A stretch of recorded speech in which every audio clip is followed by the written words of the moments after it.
আসসালামু আলাইকুম, welcome to my channel. আজকে আপনাদের জন্য নিয়ে এসেছি 5 মিনিটে রান্না করা একটা ডালের রেসিপি। এর জন্য আমি প্রথমে একটা পাত্রে কিছুটা ডাল ভিজিয়ে রেখেছিলাম। আমি এখানে 1 কাপের মতো ডাল ভিজিয়ে রেখেছি আধা ঘন্টার জন্য। তারপর এটাকে পানি ঝরিয়ে পাতলে দিয়ে দিলাম। তারপর দিয়ে দিচ্ছি পেঁয়াজ কুচি, তারপর দিয়ে দেবো কয়েকটা কাঁচামরিচকে মাঝখান দিয়ে ফালি করে দিয়ে দিব।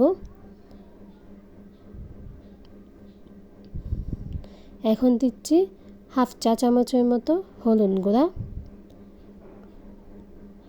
এখানে আমি কোনো প্রকার লাল মরিচ ব্যবহার করব না, তাই কাঁচামরিচ একটু বেশি করে দিয়েছি। আর হলুদ যেন ডালের কালারটা সুন্দর আসে, তাই হলুদ আর একটু বেশি করে দিয়েছি। তারপর দিয়ে দিচ্ছি স্বাদ মতো লবণ।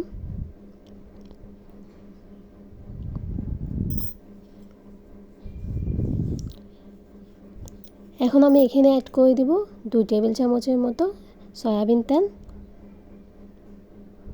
সয়াবিন তেল দেওয়া হয়ে গেলে আমি হাত দিয়ে ভালোভাবে সবগুলো উপকরণকে কচলে মেখে নিব।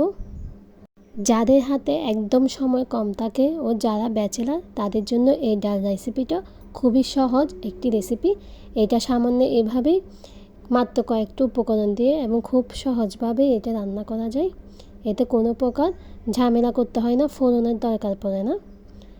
এখন আমি এই সবগুলো উপকরণের মধ্যে যতটুকু পরিমাণ পানি দেব ততটুকু পানি দিয়ে এটাকে সিদ্ধ করার জন্য দিয়ে দেব। ডালগুলো 50% সিদ্ধ হয়ে এলে আমি তার মধ্যে কিছু টমেটো কুচি অ্যাড করে দেব। আপনাদের হাতে যদি টমেটো কুচি না থাকে তাহলে না দিলেও চলবে। টমেটো কুচি অ্যাড করে দিয়ে একটু নেড়ে চেড়ে সম্পূর্ণ 100% মতো আর 2-3 মিনিট সিদ্ধ করে ডালটা আমি নামিয়ে সার্ভ করে নিব। ও সার্ভ করার আগে উপর থেকে আমি কিছুটা ধনিয়া পাতা কুচি দিয়ে দিচ্ছি।